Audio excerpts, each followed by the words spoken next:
Testing? Hi, welcome to the video. Here we're looking at a histogram that shows data, and it's kind of an interesting situation. This is the type of survey that might be done if you have a shopping mall, if you're in business or management or quality control or even design for building, and you want to know kind of what is the inflow and outflow of people in this building looking like. So you break up a day and take a variety of 10-minute intervals throughout that day and count the number of people who are coming in during that time, and you did that for 265 different time periods that day, each of them 10 minutes long. So here we can see that in 20 of those 265 different time periods, there were between 200 and 220 people entering the building. And for nearly 100 of those time periods, there were between 220 and 240 people entering the building. If we look at this, we also see there were no time periods in which more than 300 people entered the building, and none in which fewer than 200 entered the building. Now let's zero in on the question of interest and see what we can find out there.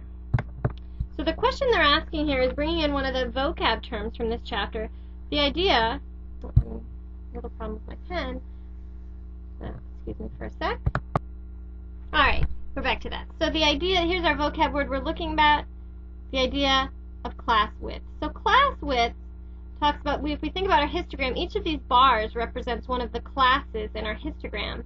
The width of the class is the horizontal distance, or kind of the range of categories incorporated in that class, the number of values that would be incorporated in that class. So this class here, on first glance, looks like it's incorporating between 200 and 222 people. What we need to be careful about is the use of the word between 200 and 222. When we use that in a 200 and 220. When we use that terminology statistically, we're going to say it contains its lower class limit. So it means if 200 people entered the building during that interval, we would count it here. But it does not include its upper class limit. So if we had counted 220 people entering the building, we wouldn't count it in this category, we would count it in this one, the 220 to 240 category. So one way we can think about calculating class width, if we want to do it as a mathematical formula, we could say it's the upper boundary minus the lower bound minus 1. You have to kind of subtract off an extra 1 because you're not including that 220. So my upper bound is 220, my lower bound was 200, so that gives me 20, and then I have to subtract off 1 more.